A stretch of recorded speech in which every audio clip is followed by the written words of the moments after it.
Welcome to episode 2 of Square Conversations. I am your host, Creole King Kenny, joined by Gunners Games and our guest for the evening, Frost Guy 95. As we always do, I will allow these gentlemen to go ahead and introduce themselves in a moment. Um, First, letting Gunner go first. And then we'll let Frost Guy say a few words before we get started. Um, Definitely want to acknowledge everybody that showed up.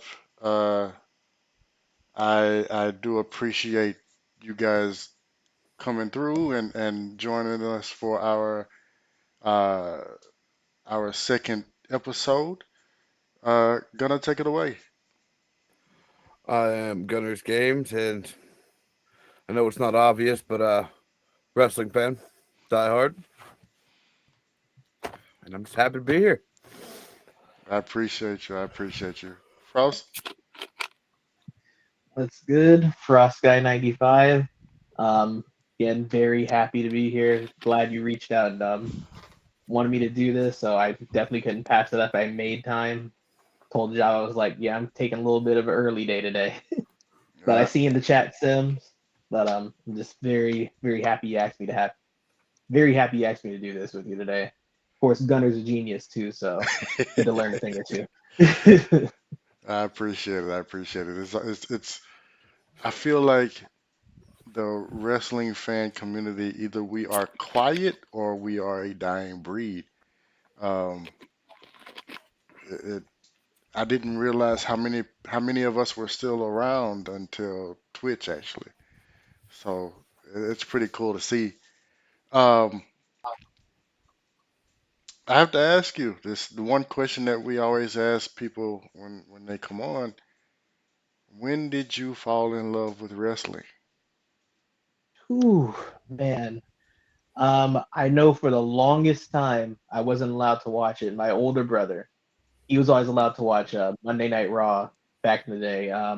Really, the era that he was watching it a lot was when Triple H, Rock, Stone Cold, Evolution, and I remember the first match I watched. Well, really, the first person I watched. I was watching a match. It was Randy Orton and Batista. They were I think it was Randy Orton, Batista, and Ric Flair. They were teaming up, taking on some trio. I can't remember. I just remember seeing Randy Orton. I was like, man, he looks pretty cool. I feel like he's gonna do something. And I was always a big Randy Orton fanboy. And growing up, I always rooted for the heels. Weirdly, like my brother thought it was weird for the longest time that I rooted for the bad guys. Like you see Edge and John Cena, I'd be like, I kind of want Edge to win. I was like, I don't really like John Cena. I was like that odd kid in the class who just like wasn't into John Cena at the time when we were all growing up. But definitely was just a huge wrestling fan of that era, with Cena, Batista, Orton, Undertaker, Michaels, and then thought a little bit out of it when it went to more so the PG era when Punk really rose up, Right. and then got back into it is when SmackDown and Raw split again, and they had that time in 2016 where it was SmackDown Live, and you had the Miz as Intercontinental Champion, had Ambrose, Ziggler, and that's when I really got into it. And ever since then, I just been always watching it, keeping up with it. Been a fan ever since. Absolutely. Absolutely. It, Can I say something? go ahead. Go ahead. When he said Randy Orton, Batista, and Ric Flair were teaming up. Was I the only one that heard the Evolution theme screaming in my head? Was that just me? Evolution is a mystery. Exactly. It was like, and it really wasn't. It really wasn't even singing. Really, he sounds so strained. I tell you, man, I am on fumes, but I'm here. I Me too. appreciate I've it. been up I since six appreciate. o'clock in the morning. It's 8:30 now. Jesus, am I the only dumbass that stayed asleep till like 2 o'clock? I guess so. Yeah. The only smart My one that stayed asleep. my my phone decided. Well, since you modified your focuses to not happen on your off days, we're just gonna throw you in do not disturb. Good luck waking up on time, bitch. And yeah, so I missed calls from a whole lot of people. But man, so I guess we get into it. So I guess talk about the big thing in the room, and I guess the biggest storyline that has been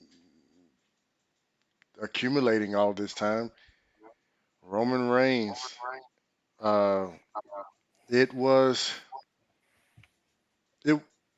So the crowd, I guess, thought it was boring because they were chanting boring, but it showed us a side of Roman that I've never really seen, like that Dusty Rhodes impersonation. Like, Well, spot on now. it's spot on. Yeah, absolutely spot on. But you don't see that um in his promos, and he hesitated. He he didn't seem completely comfortable bringing Dusty into the conversation. Um, it's just like little cues that I picked up on, and I personally feel like, yeah, the crowd may have not been feeling it, but I was eating that shit up. I ain't gonna lie. It was, in You- my opinion, it was a it was a good promo. Um, I kind of didn't care for the whole um, "I'm the son you never had" type of thing when Cody and Heyman were doing it. I didn't care for that, but I think it's growing on me. So I'm curious to know what you guys think. You want to go first, Rouse? Go ahead, man. Yeah. Uh, Honestly, whenever Roman's on the screen, I mean, it's clear now. It's like whenever he's on screen, you pay attention. Right. And like, I wasn't against him using the dust stuff, and that hesitation, I did notice it. I don't think he's even really fully comfortable bringing it up, but I'm pretty sure Cody and him cleared that whatever before they talked about it. Um, But I mean, the segment to me was good. I mean, the fans they're still in the phase of they want Sammy, Sammy, Sammy, which Hmm. it's very clear that it's not Sammy, Sammy, Sammy as of Anytime course they can later on. get a Sammy Uso chant going, it's gonna happen. It's gonna happen, but I think if there's any people who can command the crowd to like get back onto the picture, I mean, you got Paul Heyman in the ring there with their segments. You got Roman Reigns, who owns, whenever he does his promos, he owns the crowd, has them eating out of the palm of his hands. Then you got Cody, where it's like, everybody loves Cody right now. Right.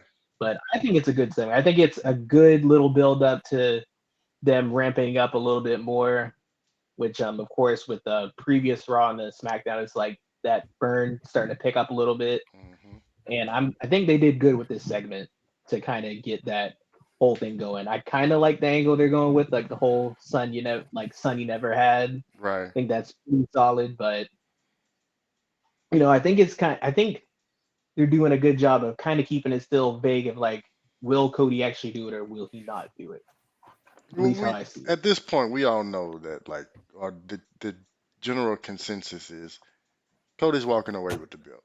Is that am I right about that? Like, are we on the are we in agreement that like the Roman Empire is basically gonna fall pretty much at WrestleMania, or at least the decline will start? Um, I'd give it like a 90% sure. With like how things are now, I just could never know. I could see them going the route with like Roman extends the reign, but I feel like Cody's gonna win. I feel like all this build up in the return and everything, it'd be like for what if he doesn't? I'm yeah. about to unload. I expect nothing less. I expect uh, nothing less. well, first off, I mean, I know a lot of people are all about Cody Rhodes right now, Hmm. but a lot of these people who are all about Cody Rhodes didn't follow everything that he did and kind of ruined while he was in AEW. True. I still can't get over that. So yes, I'm still not 100% on this Cody Rhodes wagon, but when it came to the Roman Reigns thing, like genuinely with him talking, you could tell like he didn't want to take it as far as like he probably his character should have. Right. But I feel like there was a lot of respect there for Dusty to the point where he just couldn't bring himself to go down that trash talking road like he normally does. Right. Like you said, there was hesitation when he was saying things, and Hmm. just there was, yeah. Yeah, that hesitation, like it was there. I don't even know if um I don't even know it like how I don't even know if anybody else picked up on it, but like it was definitely there.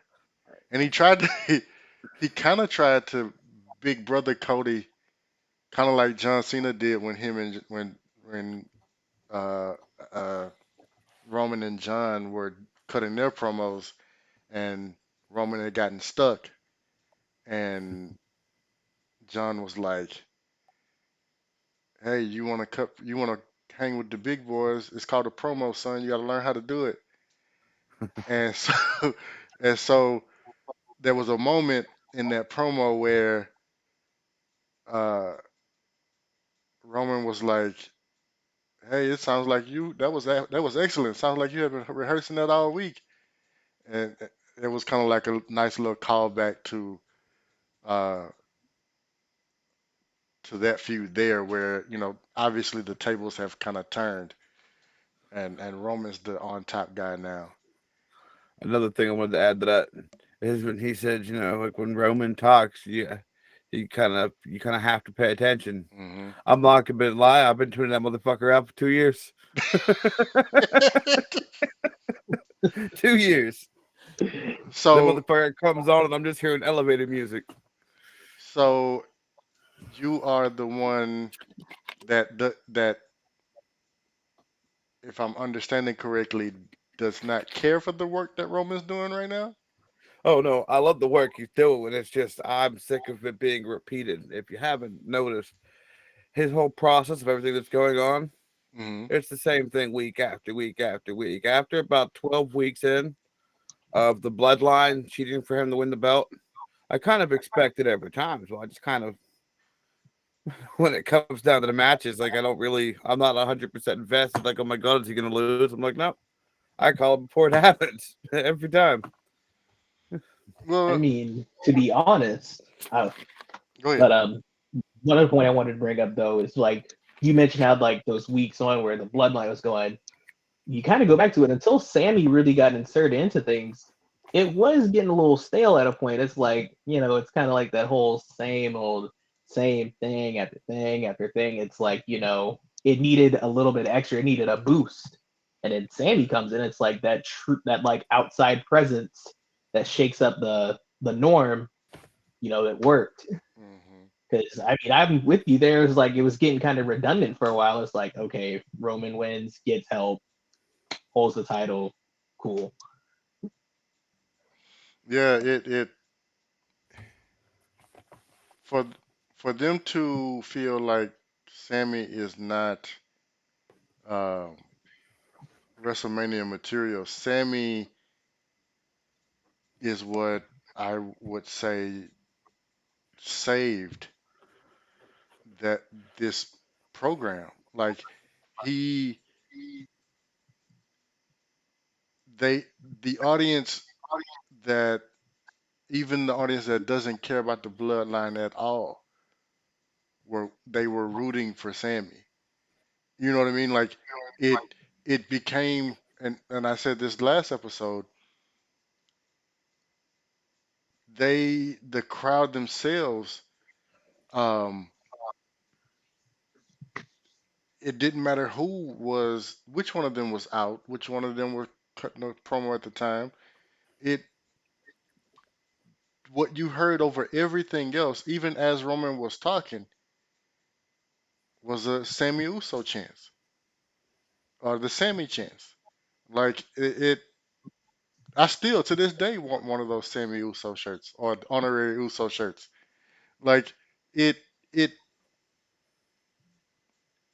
it turned or it elevated that program, in my opinion, to a level that transcended almost transcended wrestling, in my opinion, because it's one of those things where like you may not watch wrestling on a regular basis, but you know who The Rock is, you know who Stone Cold is. Like Sammy being um, inserted into that um, into the bloodline mix, people may not have paid attention to what the bloodline was doing up until that point, but they paid attention after Sammy got there. You know what I mean?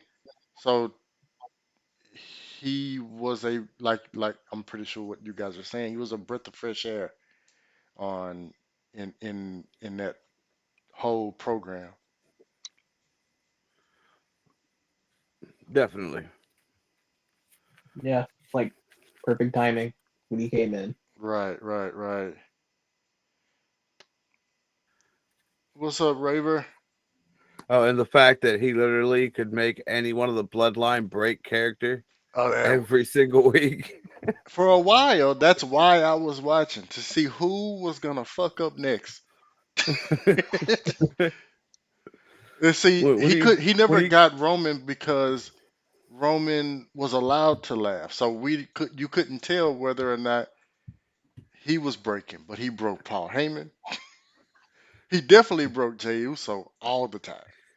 he broke the whole group when he started the Uzi. Uzi or the what was it, the Yeet? I think that too. Yeah, You got that them with that too.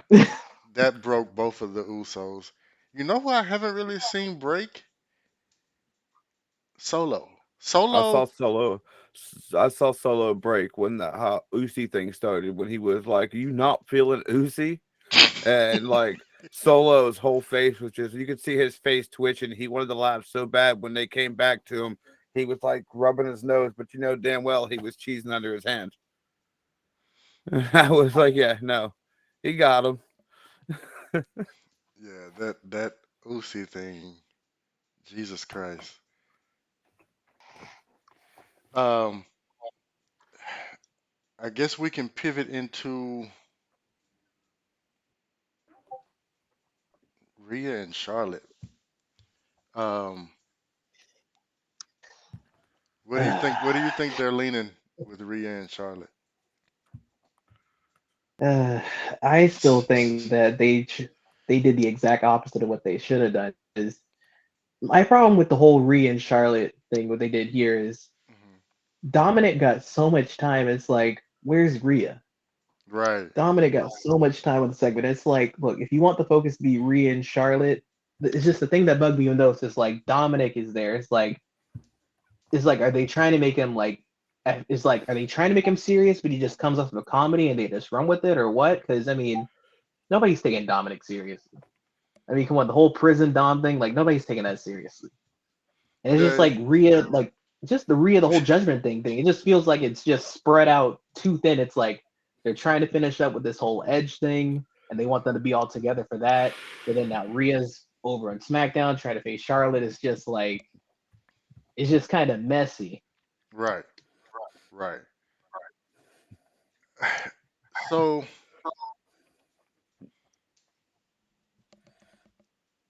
I feel like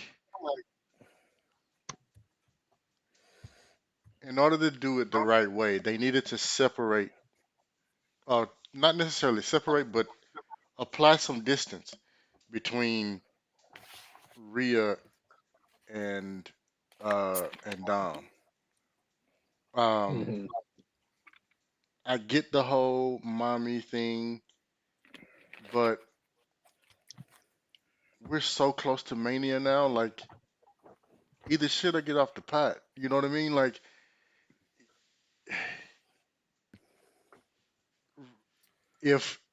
if Rey Mysterio is gonna fight back, he needs to go ahead and do it. uh, Oh my god, he needs to that go ahead thing. and pull the trigger because it's not gonna make sense if all of a sudden they get to Mania and he then they have a full on match. Like just just yesterday you couldn't touch this motherfucker, and now and now all of a sudden you gonna fight him.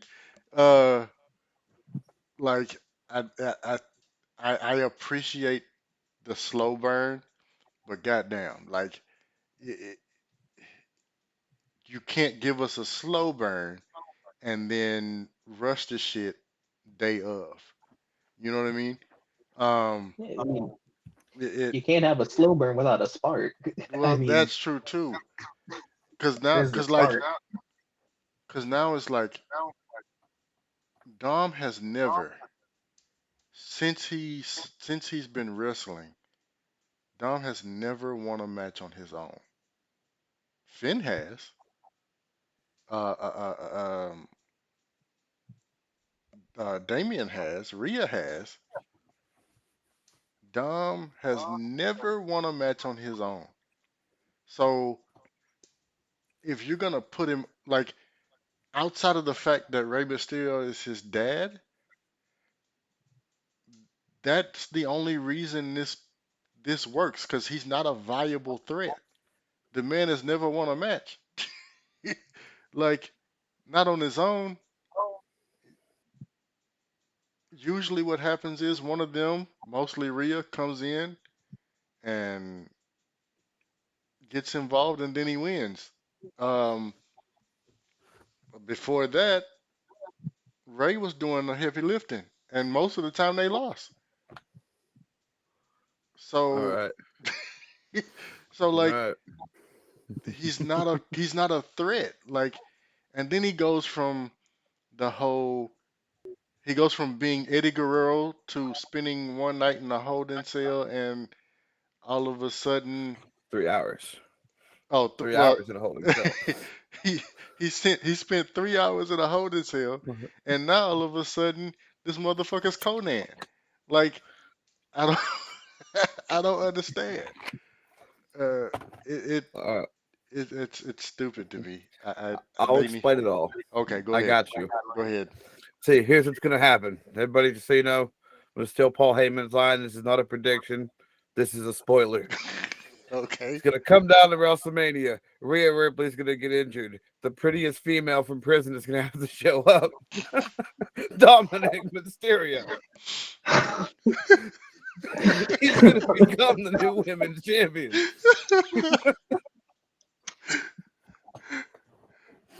There you go, guys. Well, at least he For was. WrestleMania. And even if that was to happen, I'll joke. Even if that was to happen, at least the motherfucker would win something. Cause goddamn, cause goddamn,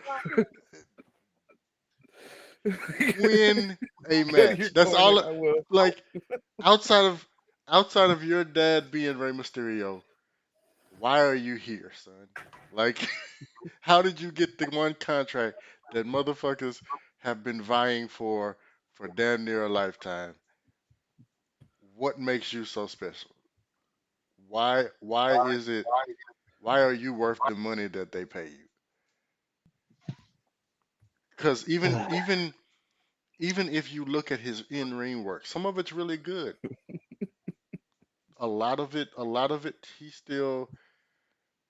he still botches. They just clean they whoever he whoever he is wrestling is really good at hiding it. But he botches a lot. Tell And you, it's like and on top of that, there is no such thing as a 6 foot, 7 foot luchador, bro. That is not your moveset. You need to. Luchasaurus. But how many? One, Well, you did. one. Luchasaurus is a once in a lifetime talent, and even he can't move like he used to.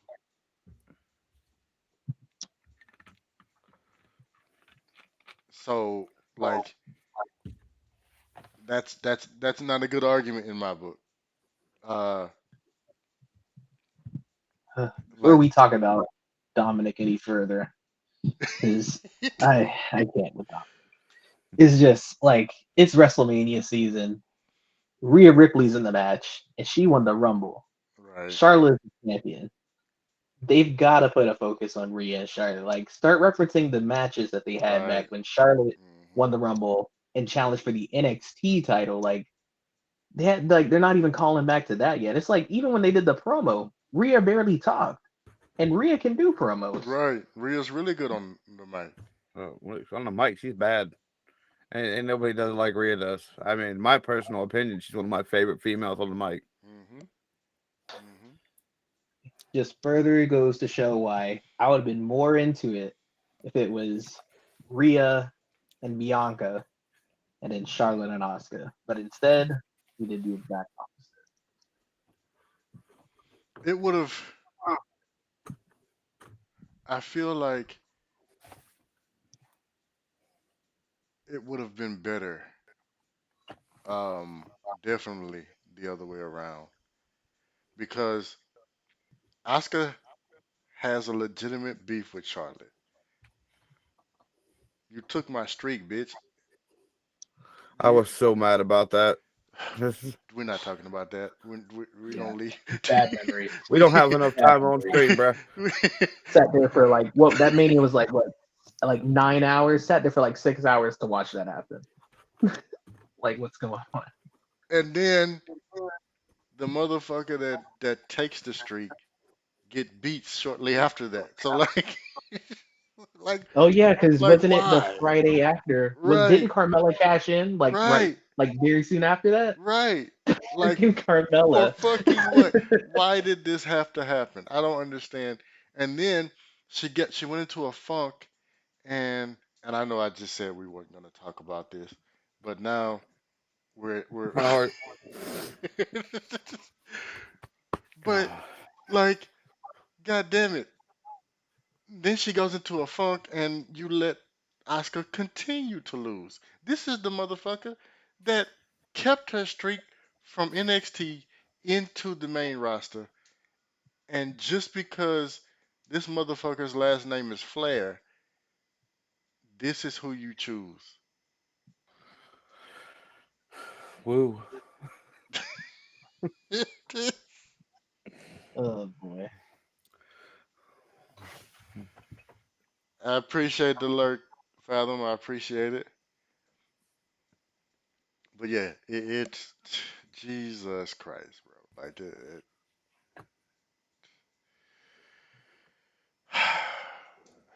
Simmons said it best, bro. Damn. Because I need that. I put that on the list. I need a command for damn, cause Jesus Christ,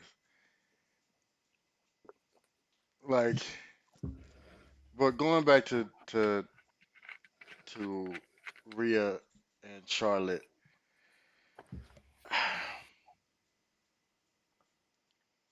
are we haven't seen so much that it's hard to call which way they're gonna go with it. Like I get it, but also I just don't know what what they're gonna do. I would like to see Rhea with it, but at the same time, if their main focus is uh uh, um her and Dom, what do they do with that? Um, because the way that they're playing Dom's storyline out, it's not. It's one of them things that I guess at this point it's gonna surpass maybe WrestleMania. Um, because at this point I don't feel like they have enough time to finish the fucking story.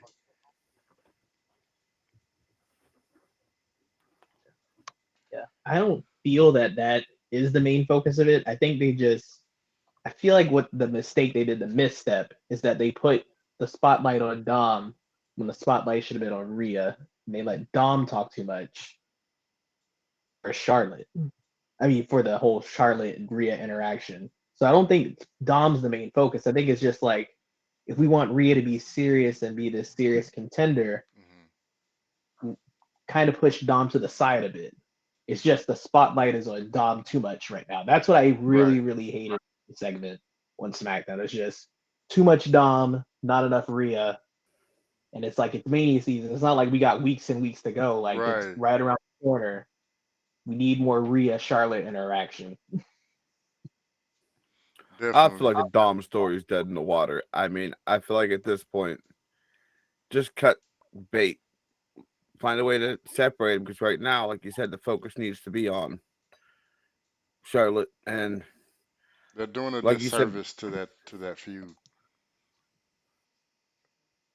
Can you even call it a feud at this point? To be honest, like it, it, it it's it's a disservice. Um, Well, I mean, Finn's got his hands full with Edge. I mean, of course, we'll get to that, but you know, he could be over there with Priest and Finn and let Rhea focus on Charlotte on Fridays. right. if They they were were just going to cut dominating him. it. Oh, sorry. I responded to the chat. But, good, man. I'll let you finish. Yeah, and then too, it's like at some point Ray's got to retaliate with Dom. Right. I That's feel my like thing. that's. I feel like that'll be at least like. I feel like that retaliation will at least happen maybe a week or 2 weeks before Mania, either the show right before Ray finally snaps, or it'll be at least 2 weeks or a few weeks out. But that's also got to happen too. We're still waiting for that moment for when Ray finally steps up to be that father that we all know he can be. Sometimes your kids just need their ass whooping. Yeah, that should have Yup. happened like weeks ago. Right. So I mean, But go to ahead. your question, man. Sorry, go ahead. No, no, no. Go ahead. To your question, I mean, I don't know the best way that they would cut him, but I mean, if they want to keep running his storyline, everybody that he's talked crap on and got in their face, once they no longer he no longer has you know Rhea and them backing him up. You could run a whole storyline off of people who want to get revenge off of him. Make him that martyr. Who was the wrestler who had a strike for every one of his losses in a row on his onesie? I can't remember his name. Let's He had see. like tally marks. You know what I'm talking about? Um,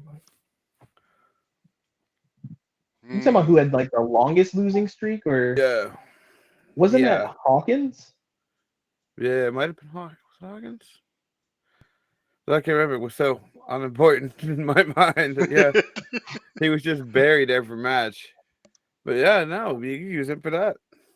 If you're going to make a storyline out of somebody who, unfortunately, I feel like they buried him too much to make a good guy out of him. They dove way too deep into the storyline for him to really come back from it. Right. Well, I He don't was know. too much of a goof. I don't know because um I've seen magic happen where someone that should be pretty much done has come back. I say um what they could do once the once once the whole faction thing is over, um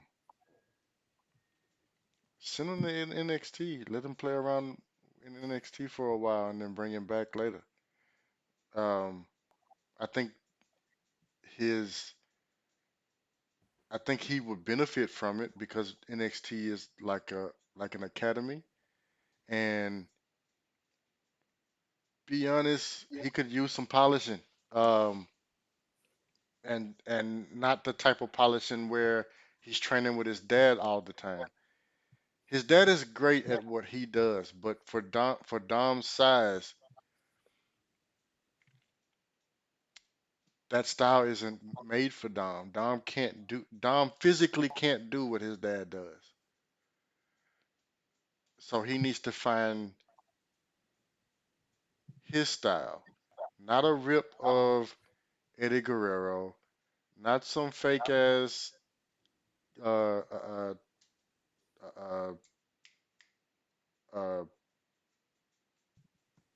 Ray. not Ray, not some fake ass um, Conan ripoff. Like you, you want, you want a style of your own. You know what I mean? And I feel like he's too under his father to have that. And maybe sometime in NXT might help him. Yeah, I mean, he's been coddled the entire time since Right, he's been on the main roster. right. He's been attached to Ray at the hip, whether it's directly or indirectly, where he's not directly beside him, but Ray's been there every single step of Every step of the way. Every step of the way. Um, the Sami Zayn of it all. We can actually knock out two birds with one stone with this. The Sami Zayn and the Usos. What I'm loving about the Uso story, right, is the fact that it's starting to feel. Part of it is starting to feel like its own separate piece. Like it's starting to feel like there's whatever's going on with Roman, and then there's the Usos and Sammy. You know what I mean? Like it it's like they're um they are getting some really good, like, because at first it was just whatever happens with the bloodline as a whole. And yes, this is part of the bloodline as a whole, but it feels like its own separate thing. are starting to become its own separate thing now. Truth be told, story of the bloodline, Loki is kind of Jey Uso's story. True, I feel like it is all about Jay. Um, Now, again, like I told y'all beforehand, I didn't um, I didn't get a chance to consume as much as I normally would. So whatever happened with them on Raw, I'm oblivious to. Ooh, But but Raw was interesting. I will put it like that. but Raw was interesting. but when um but in SmackDown, um SmackDown was a a a definite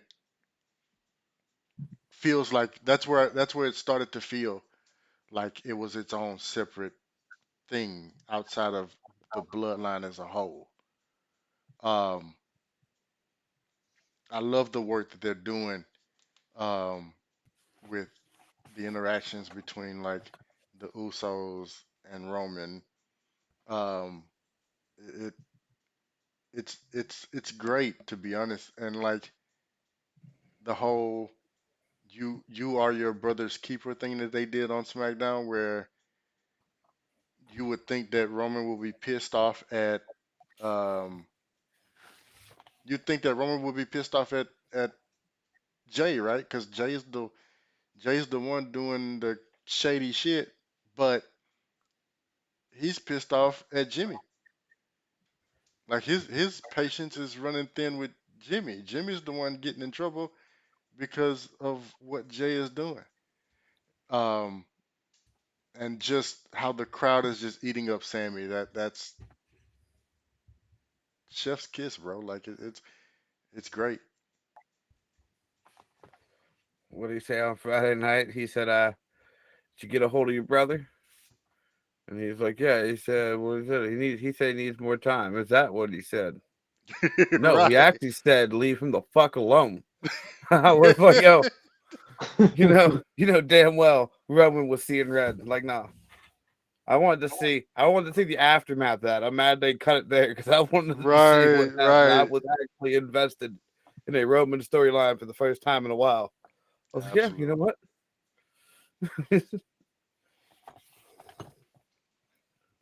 Yeah. Yeah, That shit was fire. SmackDown. You want to go ahead and get into some of the Raw stuff? What happened there? Yeah, because well, one last piece. I'm well, two things I want to say. One, I'm glad that this Sheamus and McIntyre thing is coming to a head. Um, because them two as a predominant, like just a tag team, for me is unfair. Because um, they are two individual talents in their own right and in shouldn't be part of the tag division. Um, and last but not least, uh,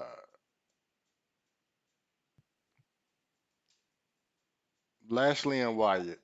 We'll talk Oh, about that too. Uh, oh boy. Oh my gosh. I mean, I'm just saying this is what so many people wanted. They were so ready. Bray Wyatt, please.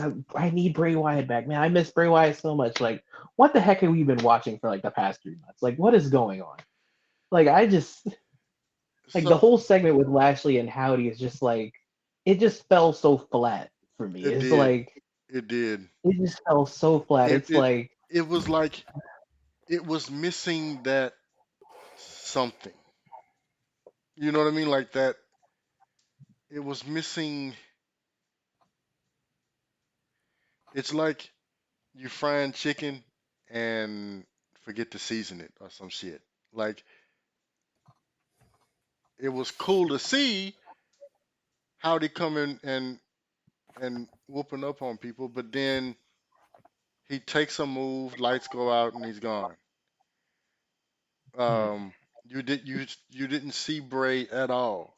Nor was there a explanation of why he wasn't there, um, or like anything dealing with Bray. Um, and throughout this whole um, throughout this whole thing,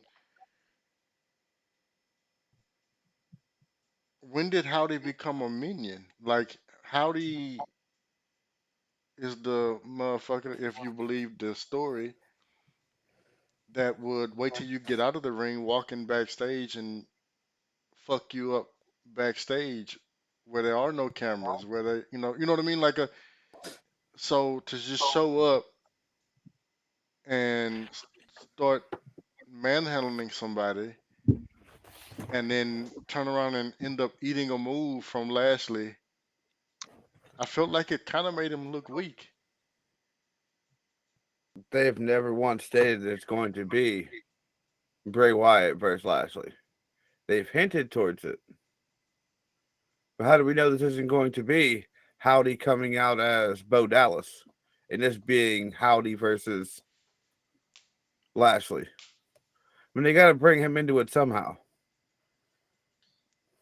If you're True. telling me that the Mania match is going to be Uncle Howdy versus Bobby Lashley No, it could be a match before Mania. You never before know. Mania, like on a okay, if they do that before a SmackDown before Mania, okay, like okay, this SmackDown main event, Lashley and Howdy come head to head clash. I'm like, okay, all right. So yeah, this match happens, sets up the in angle for Wyatt, puts some heat towards Mania. But it's just I'm a diehard Wyatt fan. Like, yeah, I'm getting a little sick of it being too slow of a burn. I want to see like this come to a head and actually see him wrestling weekly. I want to see, that's what I want. I just want to but see Wyatt more. Yeah. like we got a story for that Mountain Dew Pitch Black match. It was pretty cool. A lot of people didn't like it. I enjoyed it, No, I thought it was but cool. Like it was Yeah, neat. I thought it Just that was was nice. way Natalie Knight. it was way too much build up for just one match. Like if they're gonna keep putting him back in the dark after every match, that part bothers me. But I mean, I want to see more of what Bray has in mind because the guy is great at what he does.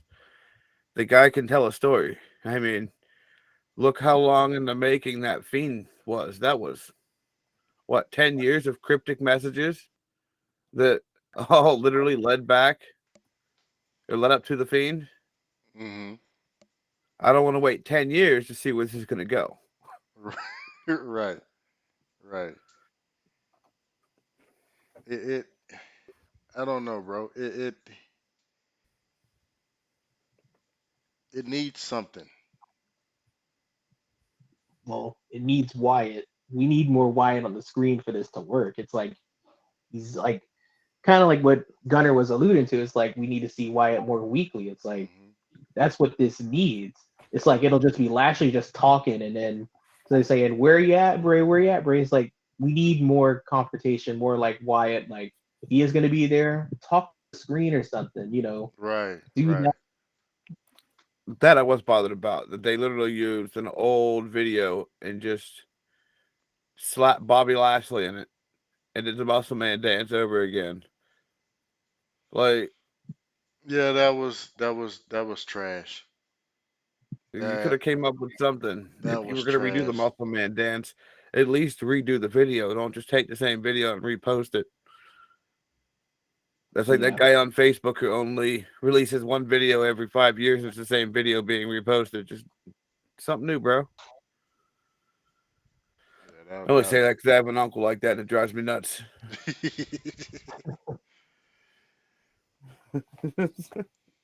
This video is hysterical. I know it was hysterical 5 years ago and 5 years before that.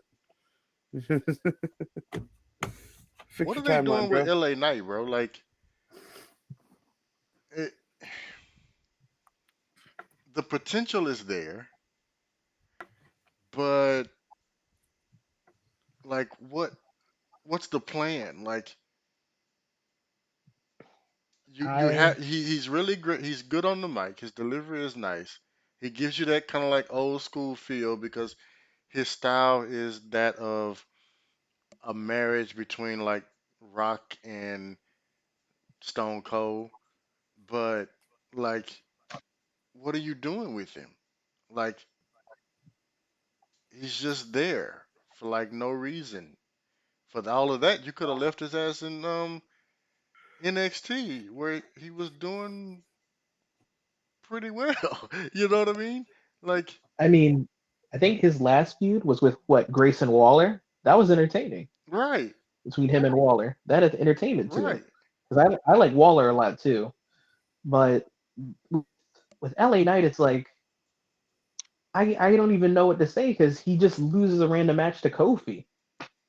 Like why? Like why should LA Knight right now coming off this feud with Wyatt, getting this extra exposure? Why should he be taking losses to Kofi?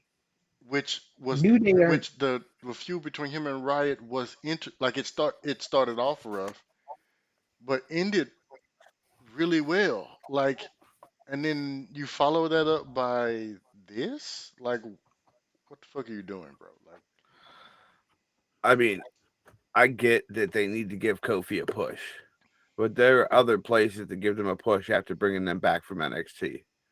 And like you said, with LA Knight, that wasn't the place to give Kofi a push, right. and especially not in singles competition. It's him and Mhm. Woods, a tag team. Like, just let them do what they're really good at. Find a tag team for them to push against. But yeah, no, LA Knight, I feel like after everything he did, definitely needs to go somewhere because if not, eventually he's going to lose that momentum. Right. He's going to lose that star power he has. And unfortunately, WWE has a habit of just letting these people rot in that position until they're nothing but a jobber. And he has potential to be pushed well beyond what most of the roster can just because of his mic skills alone. Hmm. So we talked about SmackDown way too Yeah. long. What happened on Raw? Well, Raw, Jey Uso came back. He did come back, and he super kicked Sammy. Oh, so he did make a choice. He did make his choice, but looking at the whole angle, he didn't. I feel like he didn't do it for Roman. He did it for Jimmy because he knew Jimmy was gonna have to deal with Roman if he didn't come back. And the big thing that you would see at the end of the episode ends off, I mean, Bloodline beats him down, beating down Sammy. Early in the show, Hmm. Sammy made the save on KO from the Bloodline. Into the show, Sammy's getting beat down. Cody makes the save. But when you see, Solo and Jimmy doing We the Ones, Jay is the only one saying for the family. He's not fully Mm. with it. So his loyalty lies more so With the family. in Jimmy. Right. And even beforehand, he hugs Sammy, and it's like you could see like some hesitation in his face, like he didn't want to do this, like he's just doing what he's got to do. Right. And he super kicks Sammy, and it's like you could see like the resentment. It's like he didn't want it to have to come down to this, but he's doing what he's just doing what he's got to do. Right. And Right. I think it's just like how we were talking about how they had so many layers to the bloodline. Like this whole segment here, this segment, like this funny Raw. Like I said, Raw is like this big sandwich. Is like you got these, you know, great beginning, great ending, and then the middle is like a bunch of confusion. But this end segment was just like added so much more layers to the bloodline, and I think they actually did a good thing with having Cody come out. Because Cody's entrenched in his bloodline thing. I feel like Cody's going to be that barrier to help bring KO and Sammy together. Because KO and Sammy still have this friction. Because early in the show, Sammy goes backstage. He's like, we don't got to be friends. We don't got to, do this. Let's just do this to take down the bloodline together. Hmm. And KO was like, I don't want no part of this. We were here before, and you weren't there for me. Just leave me alone. I mean, can you blame him?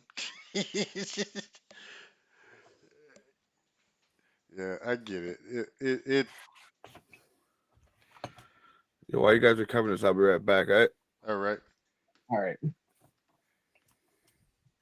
I'll just So hop back and ready to go on whatever topic you guys are on. so he All right. so he made his choice, and it was family based. Um, what else happened? Also in this episode of Raw, I mean, of course, you had the Cena and Theory stuff, which was whew, yeah, Cena threw some shots there, heavy shots at Theory. So segment starts, Cena comes out, Theory cuts him off. Hmm. Theory, offers Cena the chance to get the US title shot. At Hmm. first, Cena declines. You know, Theory gets upset. Theory's like, starting to goad Cena into. He's like, where, what's the hustle, loyalty, and respect? Where's the hustle? You're turning your back on the fans. Where's the loyalty? No respect for me, this and that. Then Cena goes in, he's saying, no, I'm not gonna do this because I'll ruin your career. And then Cena just proceeds to bury Theory. He even used a burner line of like, they don't have to pipe in crowd noises to make people seem like they care about. That's fucked up. And I mean, if you look at Theory's face on it, I mean, I feel like Theory swallowed a big lump in his throat when after Cena said that. But I was like, yo, they did not have to let Cena do this to this man. And then Cena's basically saying, like, you win, you have to face the crowd after Mania, the Raw crowd after Mania, the roughest crowd to deal with. If you lose, you lost to John Cena at Mania when you called him out. So it's like it was weird how they kind of had Cena do this thing. It's like, well, if you win, it doesn't matter. If you lose, it doesn't matter because you'll be the same person. And Basically, it's why just the like fuck do you want this match? exactly, and it pretty much wrapped up with a bow. It's like Cena's like, I'll do it because the fans want it. So yes, I'll accept your challenge at Mania for the U.S. title. I mean, Cena buried him so bad. I mean, I mean, they gotta have Theory win. Of course, I would hope so. If not, I'd be like, how do you fumble the bag? I mean, another person ready made Austin Theory, who I think has a real bright future, but But then Cena if he really loses just to Cena, how does he come back from that? you. Like, I don't think he does. I feel like there are situations like Theory has to win. Like if they have Cena win, like what's the point? Like like Austin Theory, like that's a guy you could have for the next 10 years hmm, as just like a guy who can be easily one of your main star attractions there. Like Theory has serious potential. Like the comparisons to Cena, the potential, everything. Like yes, it's there. I see it. I understand it. But when you have him go out there, this guy who we're supposed to care about, and you have Cena say all these things to him to make him look like that, right.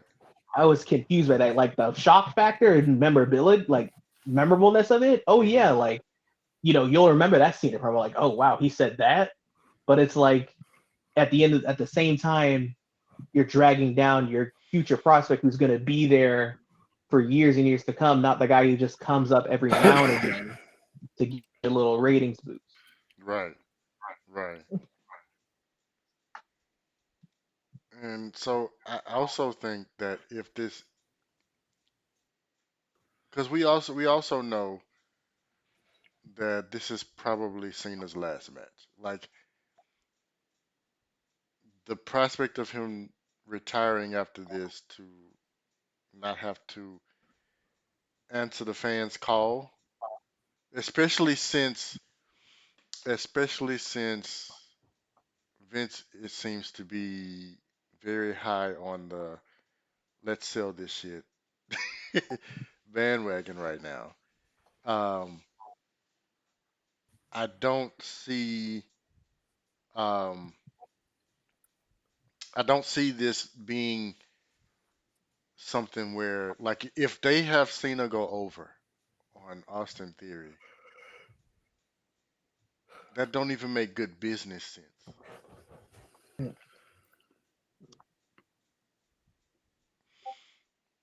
So what we were talking Yeah. about is Cena versus Austin Theory. Oh, I've been listening. I was just taking a smoke break. But yeah, I mean, I don't like, I don't think there's any chance that they would have Cena go over Theory. That would just that would be short-sighted and would defeat the whole purpose of all what they've been doing with Austin Theory, making him like trying to make him this U.S. champion. Like, what's the phrase he keeps using over the forever champion? Well, it wasn't too long ago that would be the reality. Uh, because that is a Vince move. That is a Vince move. Uh, speaking of Vince moves, uh, Brock versus Omos. No, I don't know. Omos kind of showed some talent last time he wrestled during the No, I no, main no. event. Omos was great until he took that one move from Bobby Lashley and it was over. One move. Lashley was getting his ass kicked the entire match. One move. I was just shocked to see Omos actually moving around because we don't see him move around. That motherfucker is a pillar in the sand. He is not going anywhere. In that match, he was running, and I was just looking like, dude, Red Bull does give you wings because that motherfucker is. He the was fact that we scooting. are impressed with him just moving just shows that he's not doing a match with Lashley. He's doing a match with Brock Lesnar. Brock's big and can move, so it's not going to go too far, but he might surprise us. I hope so. I mean, hey, I mean, if that match can work and happen, then maybe I can win the lottery. We'll see what happens. I But guess I they're just, playing. as soon as I heard it, I was just like, so we're going with Omos and Brock Lesnar. Okay.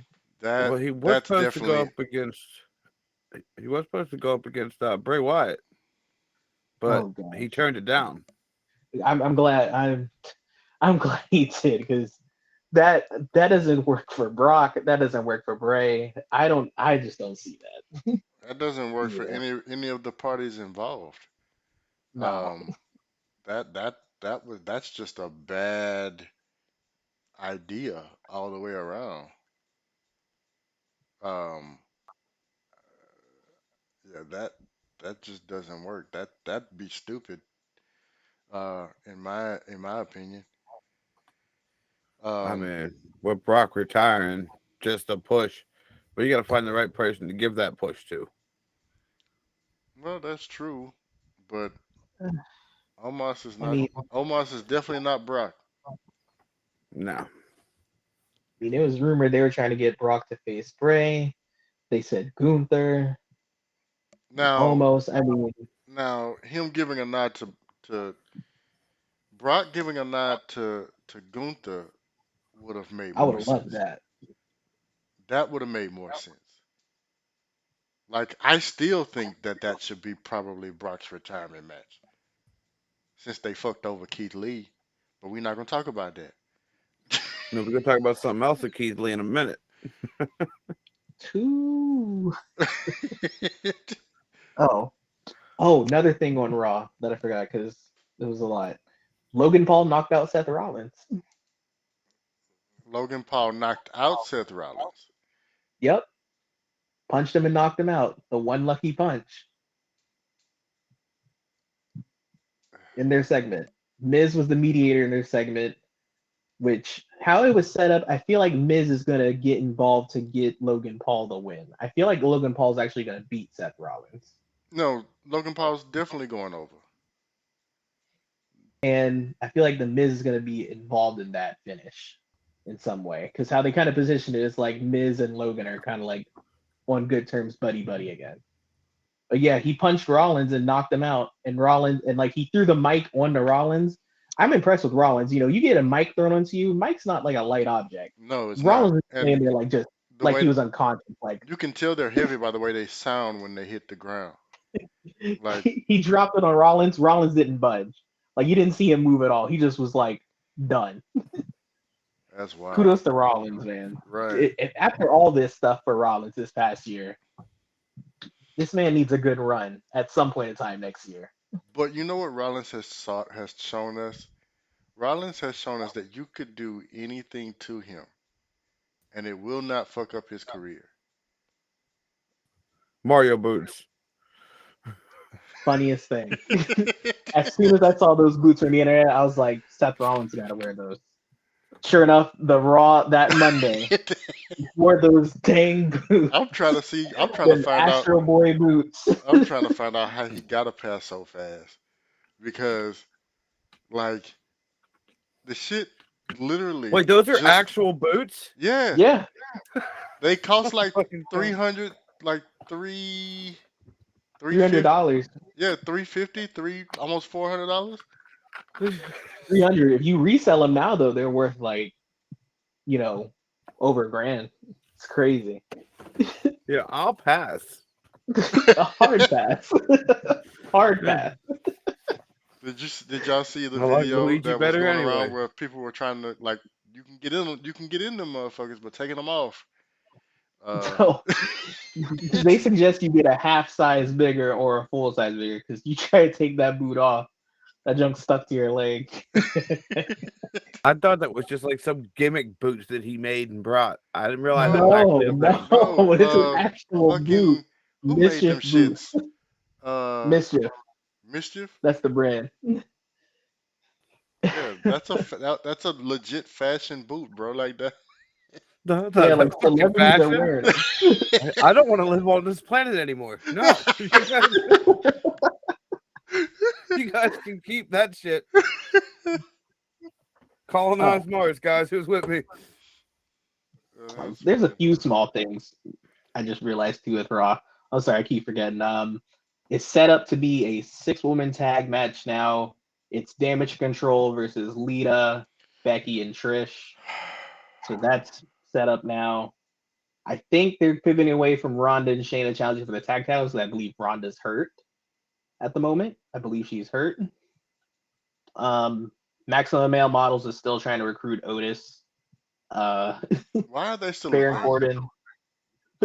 Baron Corbin has taken L's. Chad Gable beat him, so I think they're going back to Corbin on this losing streak again. Sad Corbin. I would love to see bum ass Corbin again, Just for the chant alone. just for the chant. I need in 2K23. I need to be able to trigger bum ass Corbin. Like for real. Like I need to be able to trigger bum ass Corbin in They just 2K23. need a good alternate for him where he just has that white shirt with a mustard stain showing his balding. They just need to have that. 2K gives me that. I'm happy. Gargano beat Finn actually because Edge got involved and speared Finn. They're supposed to have a face-to-face on the next Raw. Bronson Reed and Elias have a match for next week. They had a whole backstage segment because Rick Boogs unintentionally got Elias a match. Rick. Bianca Belair beat Carmella. Dude, love Rick Boogs. And I Chelsea miss Rick Green was Boots trying to with get involved in that. with Shinsuke. Yeah, I miss Shinsuke. I miss that's- Shinsuke because Shinsuke and Boogs What happened worked. to Shinsuke? I He think I went know to he went to Japan work for a over in small the Japan stint. show, but I think he's just taking some time off. hmm But then he was like on loan, went to New Japan, and then we just haven't seen him since. Yeah, I think he's just taking some time off, but Well, you know you know how it that's is when you go home. You go home. whenever Shinsuke gets back, I want to see him and Gunther run at it. Oh, that would be awesome. That would be a good program for Gunther to have while he has the IC title. Him and Shinsuke, that would be nice. And none of this King Nakamura shit either. Like, give me OG Shinsuke Nakamura. The NXT King of vibes. Strong Yeah, Style. right. Yeah, None of this. but None of this shit. And what would be really nice if we got NXT Nakamura versus the Ring General. That would be fire. but we know that's not gonna That match would be stiff, that's for sure. happen. Stiff as hell. Might leave with something broken. Stiff as hell. It's like you know how they used to complain about how hard Cesaro hits. I would assume that if you ask them now, since Cesaro's not in the ring in WWE anymore, who is the one that you hate fighting against, it would probably be Gunther, because I'm pretty sure he hits hard. Chops of death. Right. Cesaro's Chops of death. broken. Like somebody fucking snapped his strength switch. In fact, That dude just go should. like do like a one-on-one with Ricochet. Ask him what was it like to fight Gunther. That's it. Just get a full expose with Ricochet. You Because know I what I think would like he love? just chopped the soul out of Ricochet when they had that Right. IC title. That shit was crazy. I would love a serious feud with Rick. It doesn't like I miss feuds like serious feuds that don't have a title involved, just for the fact of them having a feud. And I feel like you could do that with Ricochet. If you don't feel like he's title material, then at least give him something worthwhile. Cause he's a great talent, bro. Like I like he outshines um a lot. As much of a mismatch that it is, I think that like if taken away from the whole, if we had old Chad Gable and Ricochet, that would be a good program. Oh yeah, in ring wise, Hmm. great performance. I think with Ricochet though, he just needs like a set character, and that would kind of help him. Because I mean, he does. He's like Ricochet's whole thing now is like he's athletic. He's almost like a superhero, Hmm. superhero light.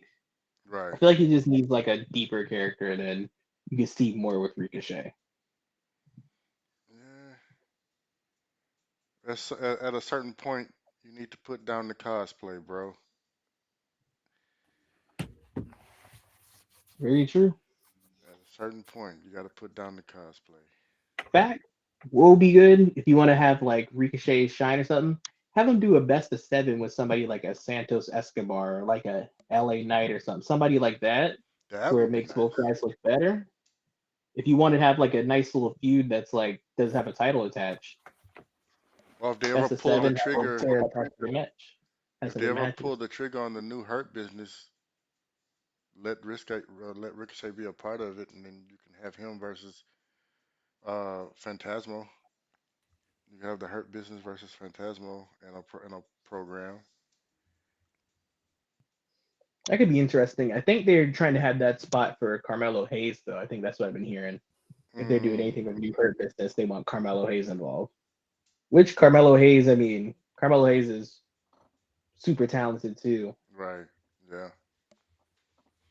I think last bit of Raw that I wanted to bring up though is with Bianca and Asuka, how their feud has no bill whatsoever.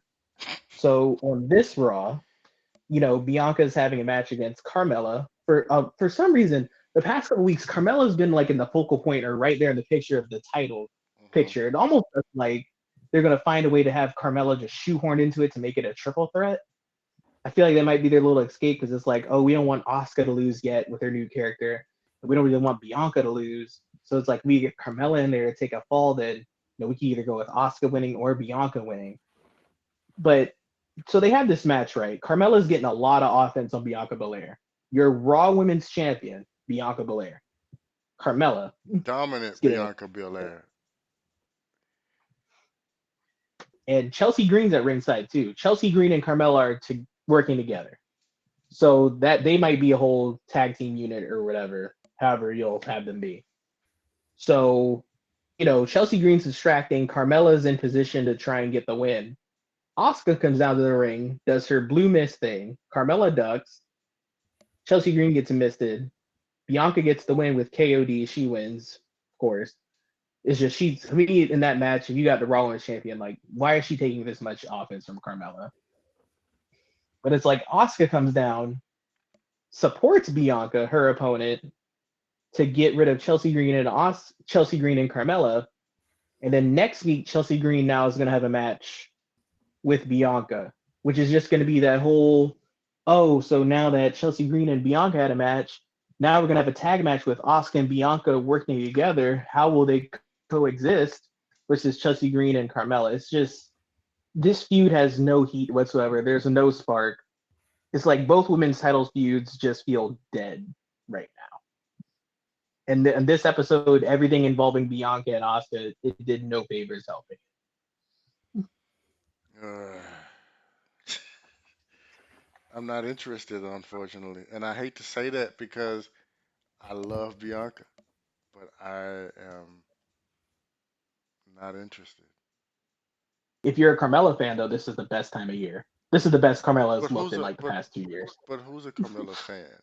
Like, to be honest with Exactly. you, like I haven't found Carmella interesting um since she was with Kaz and Enzo. Like that was You didn't her. like the Mella is money, the Mellabration, Mella in the bank. No, Didn't like any of that. Nope. no, Winning you Money in the know, Bank you not know, once but twice. you know, You fucking, found your Mela fan. I think Elsa said it the best on social media. Fuck it all, fuck it all. Um, and on that note, since we have reached the point of talking about Miller as a positive subject, what happened in AEW? Just Mm. adjust this real quick. We're gonna start off with a bit of dynamite because Dustin Rhodes, your boy, the Limitless Keith Lee, Mhm. versus Swerve and whatever that weird dude's name is. Oh, Bordeaux, Parker Bordeaux, I think. Was Swerve, yeah. I don't see him last very long. But regardless, I saw something that we all know. Keith Lee is literally what his name is, limitless. Like that guy, he found Goku's training regiment somewhere, and he's just doing some shit. I watched. If you guys watch Dynamite, you know what I'm talking about. When Swerve bounced off the ropes and went to charge at him, Keith Lee palmed him in the chest. Straight Goku picked his ass up in the air with one hand Oh, that's and then crazy. brought his ass down. And I was like, wait a minute. I had to rewind that 3 fucking times. Because I'm like, he had to have jumped. That dude didn't put any pressure. It was just the momentum of him sprinting and Keith Lee just straight gorilla strengthening this motherfucker over his head with one Amazing. hand. Amazing. And they only wanted to highlight, like all their highlight videos they made. Hmm. They didn't highlight that at all. No, they highlighted Swerve. Don't get me wrong, Swerve's a great wrestler. But using Keith Lee's chest as a springboard to moonsault out of the ring. Now that was pretty cool. But not as cool as lifting a dude up with one hand. Like fucking Superman that shit. Where is his highlight reel? So Keith Lee has the curse. And what I'm talking about is no matter where he's a great talent, and no matter where he goes, nobody knows how to use him. And that's just it's unfortunate, it's fucked up, but that's what's happening. Nobody seems to know what to do with him. Like You have a big guy that moves like He was on the top ropes and everything. Like he just right, right. One place got it right. Black and gold and XT. Yeah, yeah. And I'm pretty But then, sure that if he found his way back during the Triple H era, that it'd be great. But no more Bearcat, mm, please. uh, I tell you, man, it makes me so sad that when he was in WWE, I was like, there's no way they can mess it up. He's big. He's what Vince wants. He's big. He can move. He can do stuff. He's just there's so much hope. I don't want to get myself depressed thinking about it, but and then they talk about being overweight, but then you have people like Otis, yeah, like so clearly that can't be the issue. Oh, because Otis came down the ring with a ham. It's fine for him to be fat, okay? And don't get me wrong, that's not a slight at Otis. I love Otis. Like Otis is when Otis was in his tag team, Otis was a fucking star. Like it like he could take bullshit characters and you would find that shit entertaining. But the, I don't know what the real issue was between WWE and Keith Lee, but it could not have been what they blamed it on.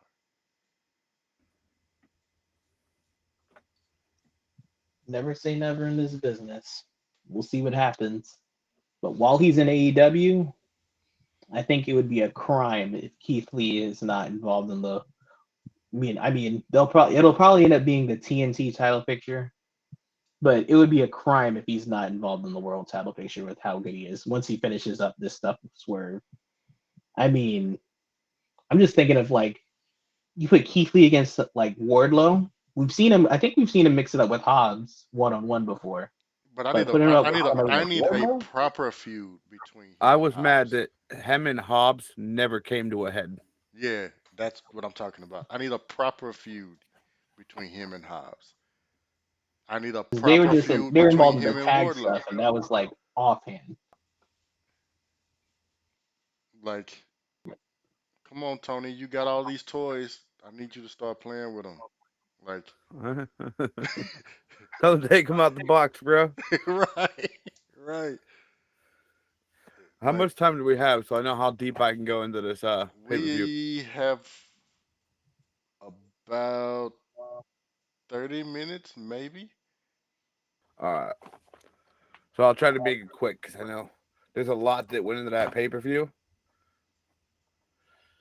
But I'll tell you what. Let's do I this then. Let's do this. We'll just oh, let it's all you. good, man. We'll let you rumble, and then when you want feedback, you just say, "What are your thoughts?" All right. Well, trust me. Well, I'm gonna shorten what I had planned Okay. because trust me, it was a lot. The more I'm thinking about it in my head, I probably got an hour's worth of. Okay.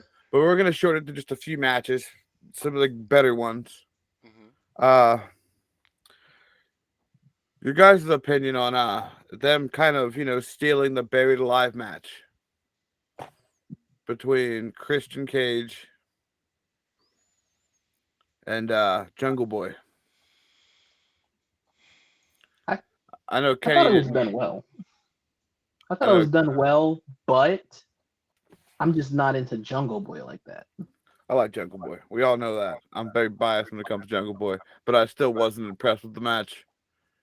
I feel like I Jungle Boy just has a lot of potential. I feel like Jungle Boy is that he feels like that hometown kid that you just want to win, kind of like how he felt um, in the early days of Daniel Bryan. Like um, you want to see him do well, but every time you see him fight, you're reminded like he's not ready yet, and it breaks your heart to admit it, but it is what it is.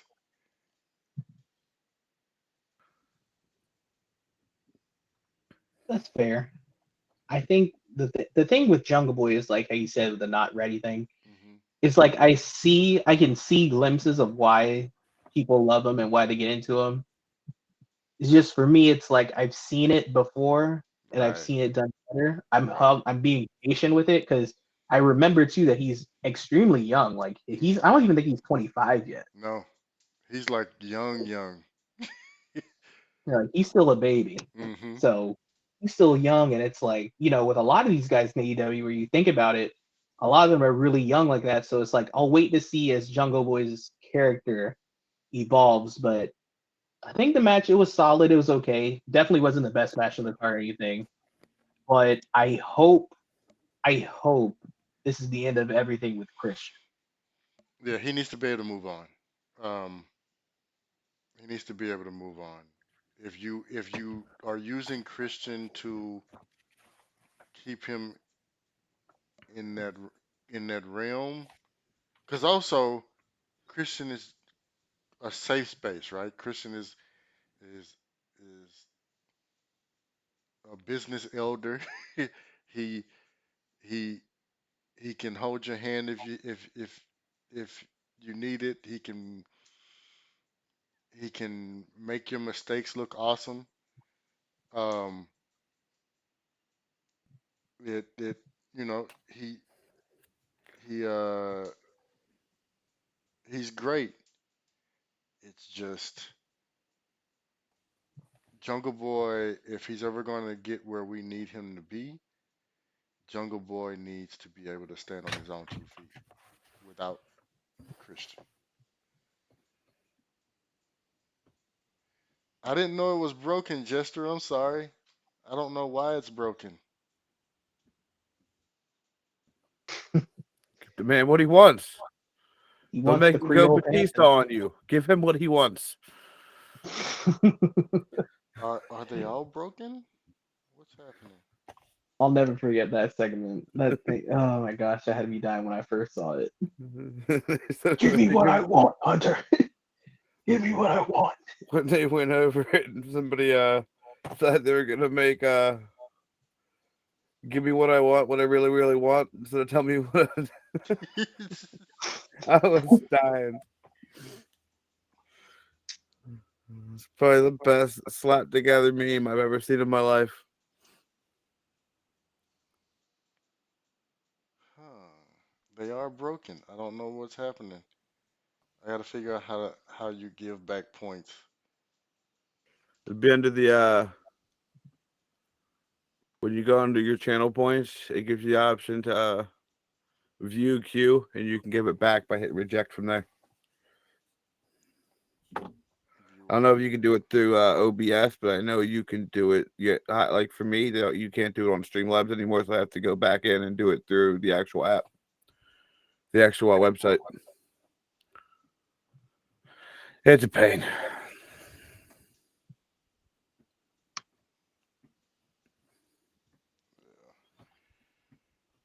All right, go ahead, finish. Cause I don't want to wait. I don't want to use up all your time trying Yeah, to figure you're out my fine. shit. Well, next we're gonna get on talking about the Jericho match, Hmm. and I know a lot of people are sick of Jericho. A lot of people wanting to retire, but that guy can still out wrestle 90% of that locker room. I don't give a shit what anybody says. Watching him, what is he like? What 50 something now? High 50s. Still doing line salts. Lion salts off the turnbuckle, drop kicking people off of springboards. Like he just and him versus Ricky Starks. Ricky Starks is talented. Not putting anything Mhm. past Ricky Starks. They better hold on to Ricky Starks They're Yeah. gonna need to. no If matter somebody snatches what. him up, they're in trouble. But when Ricky Seriously. Starks went for that spear, and Jericho somehow perfectly timed uh his God, what the hell is his spinning back elbow called again? Judas effect. The Judas effect. When he timed that Judas effect and hit him, I thought he botched it because the way Ricky Starks acted like he went down, I thought he was done. I'm Mm. like, well, his age caught up to him. That motherfucker can sell getting hit.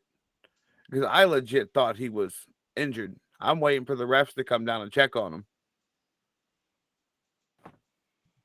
That's But what is your wild. guys' opinion on Jericho? Where do you stand? If it ain't broke, don't fix it, bro. Like Jericho is a draw. One for one. Two, you can stick him anywhere and he can still go. He can still keep up without you having to slow the match down so he can keep up. It's the exact opposite of the problem that WWE has when they bring um, the old guys back. Like the motherfucker moves like I said in last episode. The motherfucker moves uh, um uh,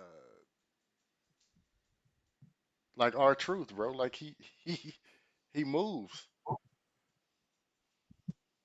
Jericho is the definition of aging like a fine wine. He reinvents himself. The older he gets, he finds a new way to get something over, do something new. He just gets better, wiser in the ring. I mean, like, I feel like ever since he came back, when he first came back to WWE, when he had his whole, break the code, whatever, Hmm. I feel like he just gets better and better. And it's weird because he's just getting older and older. And you look at him, he'll look out of shape, but he'll still out wrestle you. It's Right. like I don't know what it is. It's just Jericho is like the more and more I see Jericho perform, the more and more he's like just go down as like in history one of the best ever. Like he's that good. It's funny because the way that Kenny's staring, it looks like he's staring at the fake computer on the desk the whole Oh, time. cause my computer is actually right here. So so I was in here and I was looking at my computer trying to figure out how to give back gestures points. And so, It's just perfect, and just the way it's if you notice in the first episode, you'll see me doing something like that, but my phone was right there. So like I would look down and do things from my phone. Yeah. And on to the next point of this. Do you guys feel now we know we touched a little on Starks, but do you feel like I'll give my opinion after I get your guys's because Hmm. I don't want to influence anybody's decision here. But do you think that Ricky Starks is ready to get that big push and move forward? I think he showed it when he first challenged MJF at the Winter is Coming. I felt like we saw the hints there. And I feel like this Jericho feud just kind of just showed even more reason why. I think Ricky Starks has immense potential. He has a good presence to him. Hmm. Like so over with the fans, no matter where he is, they're into Ricky Starks. I think Starks is ready. I think you could definitely insert him as this fresh face into the main event circle of all the usuals that they have in AEW run around the main event circle. But I would like to see Starks face some of the bigger names and mixing it up with the likes of Moxley or Hangman, Kenny. I would love to see Starks get the opportunities to mix it up with these guys and just show that he can stand on his own because he's proven that he can be a cornerstone for them, Right. and it would be they don't want to lose that. But I think Starks is a huge player in AEW, and then this match just kind of further explained and showed why he's a major player. I agree with that. I agree with that, especially after this feud. And again, I haven't watched the pay per view, but after this feud,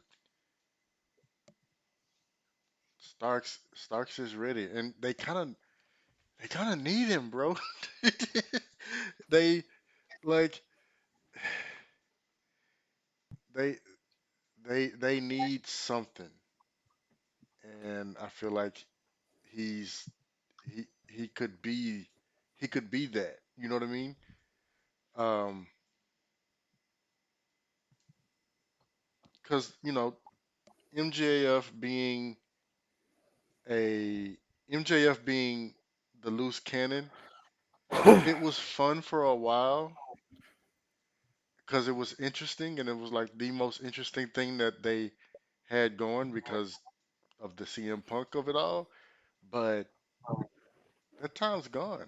Like it, it's stale now. You know, him coming out before the TV, before the show airs on TV, and telling us to shut the fuck up and calling us pussies and shit. It, it don't it don't hit the same. Like it's just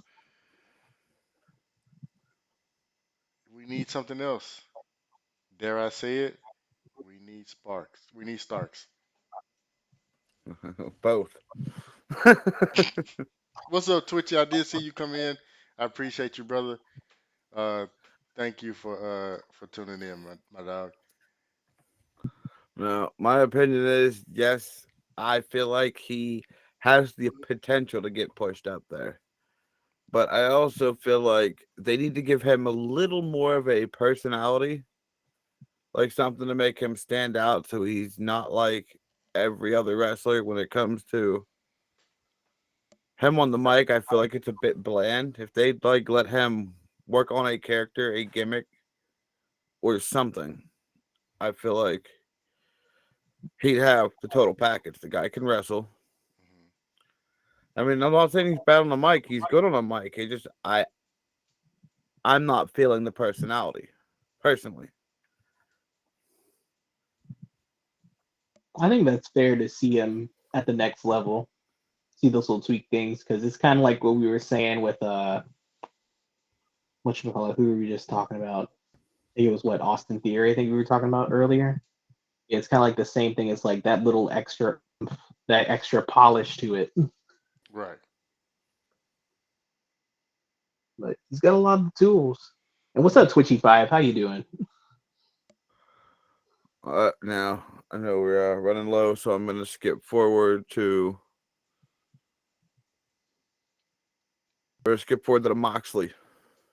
the Moxley and Hangman Adam Page Texas Death Match. Lord, forgive me for what I was getting ready to think. What I was thinking. Yeah, Uh, death match. Death match. uh, um, honestly, like that match was that match there was like a one of the best matches of the year so far for sure, easily. And I think Uh, it'll stand the test of time and still towards the end of the year where it'll be looked at as one of the best matches of the year. I mean, there's not a match where I could just feel the pain that they're going through the screen and feel the discomfort of just what they're doing. I I enjoyed that match every second of it. I mean, Moxley. A new phrase should just be Moxley don't miss. I mean, when's the last time we've had an issue with a Moxley match? pre right before he went to rehab. Rehab did him a lot of good. Um, Post rehab and before things got bad, he didn't miss. And I, I'm glad that he's allowed to be who he is here versus um versus what he is versus what he was in WWE. Um, because it didn't translate, and I think it didn't translate because he because of the PG thing, maybe because they were so afraid of letting him go too far left that or how unpredictable his character can be, but like he thrives here. He thrives in this space, and I love it. I love it. The crowd loves it. The crowd eats it up. This motherfucker comes outside. This motherfucker comes in into the ring before, and they're going crazy before he even get to the ring.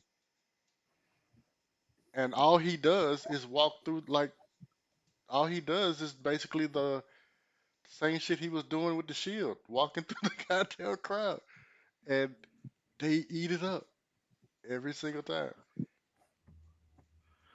no, with this match, Now, see, with AEW, I haven't really figured it all out yet. For the longest time there, I was like, okay, well, obviously with the stuff they're doing, they're using fake barbed wire, like most people do. Most of the wrestling companies do, because you're not actually gonna let you get yourself ripped apart by barbed wire. But during this match, Moxley wrapped Hangman in barbed wire, like wrapped like 3 or 4 times around his body, and knocked him off the apron onto his back. Mhm. And I'm like, all right. And they're like, oh, he's bleeding. And then they zoomed in, and you could actually see the barbed wire sticking in his skin, which sent chills down my spine. Not gonna lie. So I was like,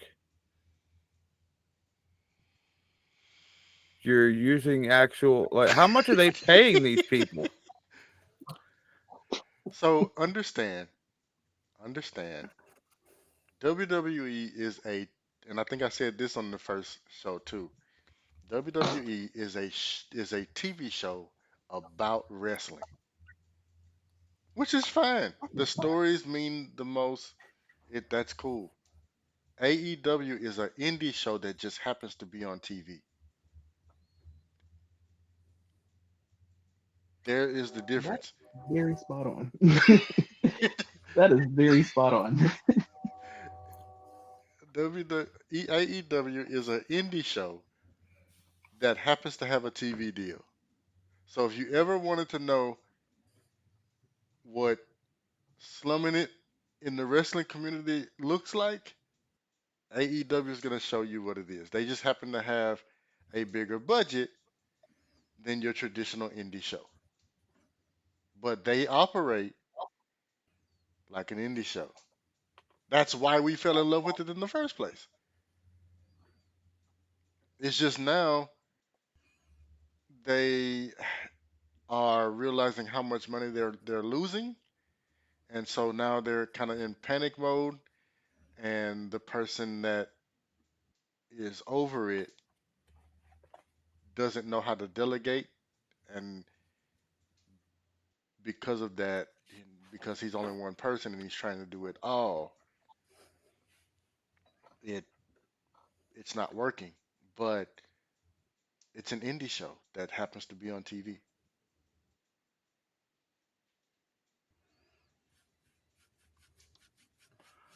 Any thoughts, Stony?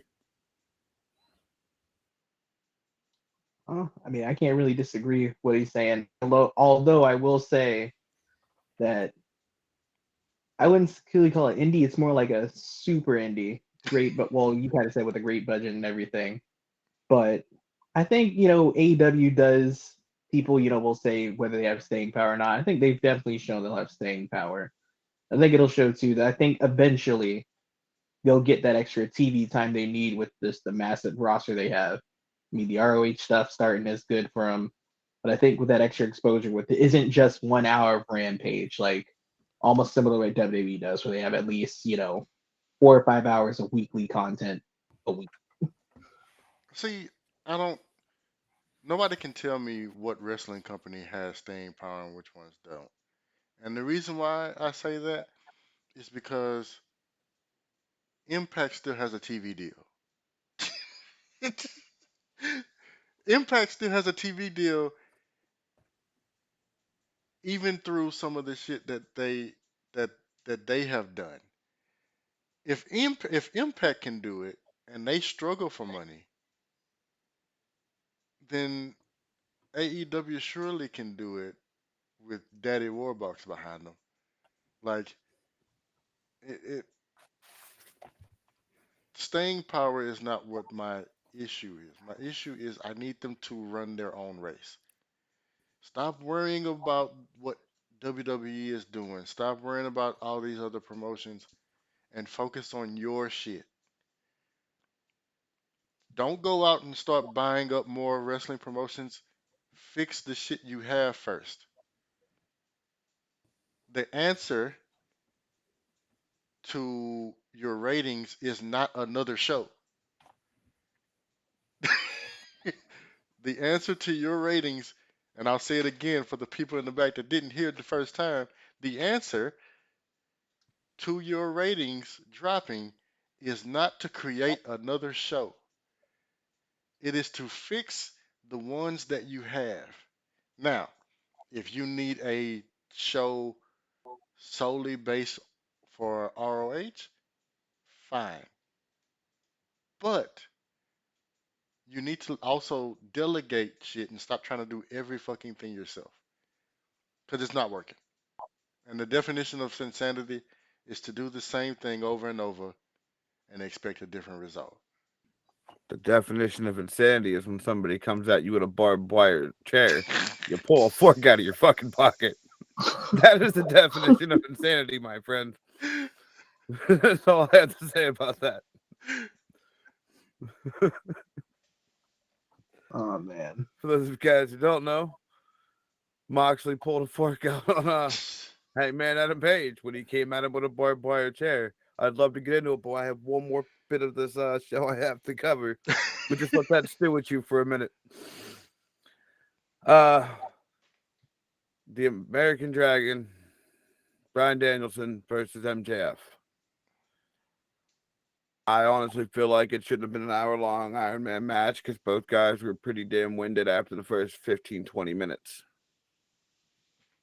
It definitely just went to, hey, lay down, get up, fight, lay down, get up, fight. But the one part of that match that caught my attention was if either one of you saw that, did anyone of you see that match? Yeah. The tombstone off of the top rope Given to was so whom? beautiful. Who took that? MJF, I think it was.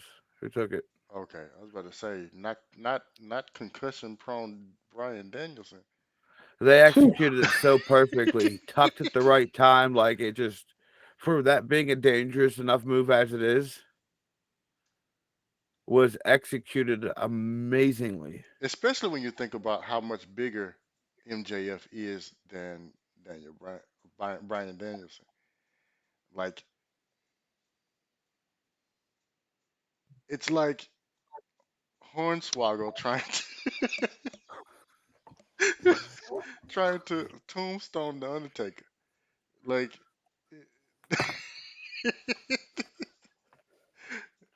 We don't need Hornswoggle anymore. We got Johnny Hungy. Johnny Hunky. That little troll looking motherfucker. I love him.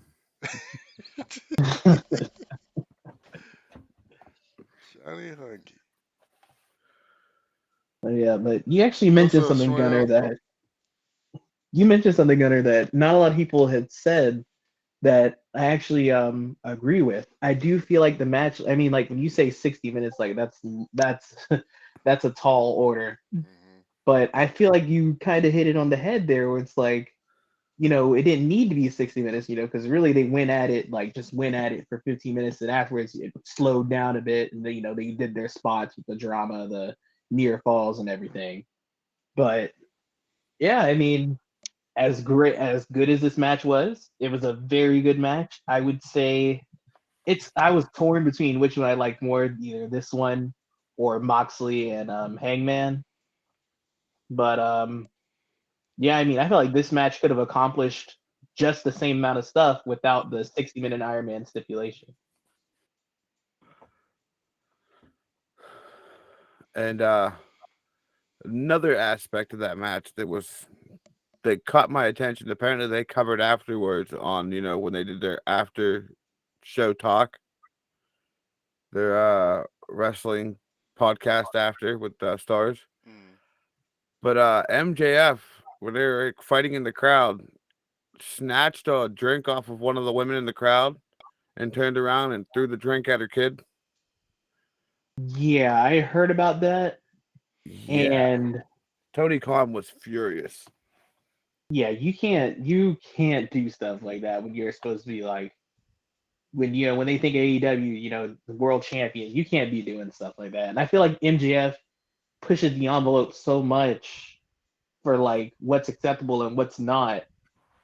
It's like you got to know a limit. And I feel like I feel like the adrenaline is running. He's in character. He's thinking like, this is okay, but use a better judgment. But yeah, like that, you can't do that. I think Like that that spot there, I was like, all right, buddy. I a little think bit that much. he's pushed the boundary so much that he doesn't know where the boundary is anymore. Like, Unfortunately. I really feel like it's one of those things where he doesn't mean any harm. He just it's part of the character, and he doesn't know anymore where the. It's kind of like what you see in the movies where the cop has been undercover too long. it, it's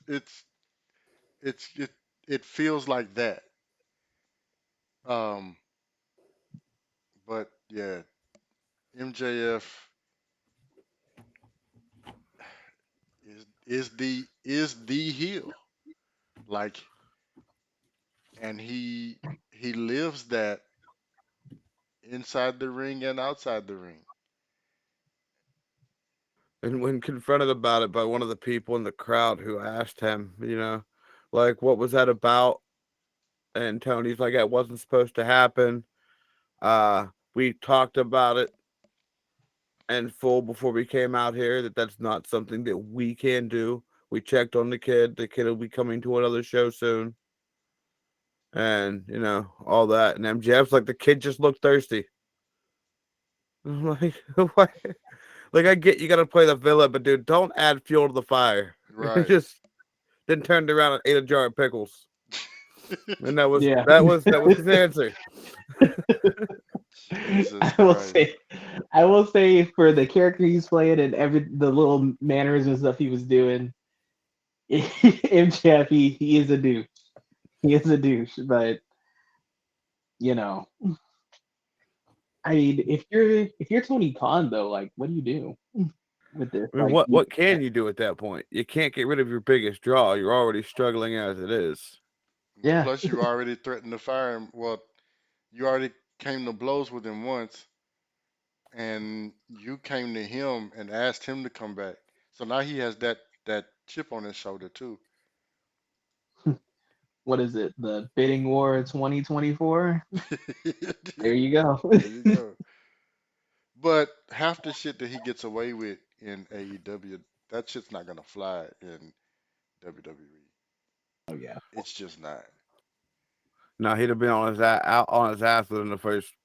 But I guarantee I wouldn't even give him a full month before Triple H should have been like, no, go.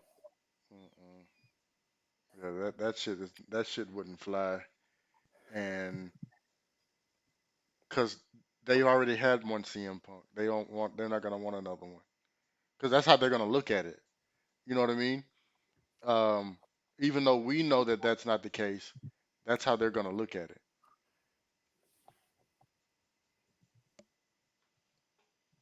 Your camera's on the fritz, Kenny. Mine? What is it doing? Yeah, I just saw like a flicker. Yeah, it's been doing that for like the past, I want to say, 15 minutes. It's been going at this point where your camera, like, you'll get like a blue block that pops up and flashes real quick from about your chin down. Oh, you know what? It might be the auto exposure.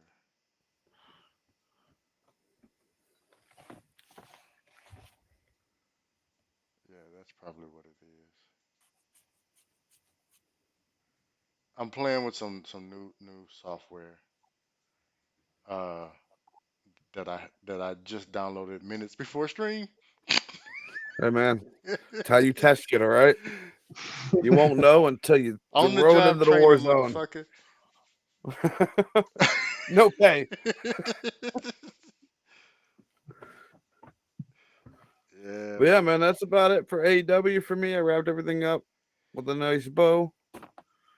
I covered the important points that And just in everybody needs time to too. know. 159. So with that being said, Frosty, you got anybody on your list that you would like to show love to? You want to raid? Um, shoot, let me actually pull up my list real quick. Let me see. And while you're doing that, uh, Miss Sims, if you would be so kind as to drop the raid command in the chat for me, please. For the record, I am now, for this moment on, always carrying a fork in my pocket, so don't fuck with me.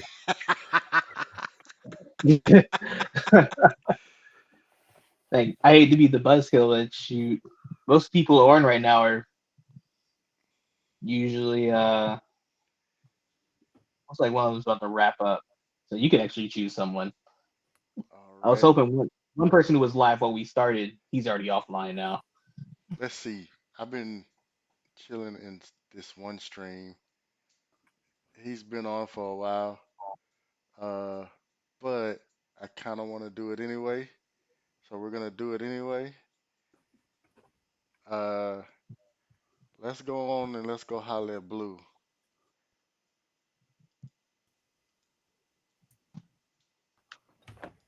So we're gonna go holler at Blue Satire, who is playing like a dragon. Uh, he's part of the Academy and Main Academy Wrestling Federation. Who is that is the EFED that I'm a part of. Um, we do some real good work. That that we have. There are two shows. One is on Wednesdays, and that's called Emergence. One's on Fridays, and that is called Mouth After Dark. Um, so we're gonna go and show Blue some love. If you would go ahead and copy those raid messages. Um, thank everybody for hanging out, and until next time. When you have big girl, dedicate this one to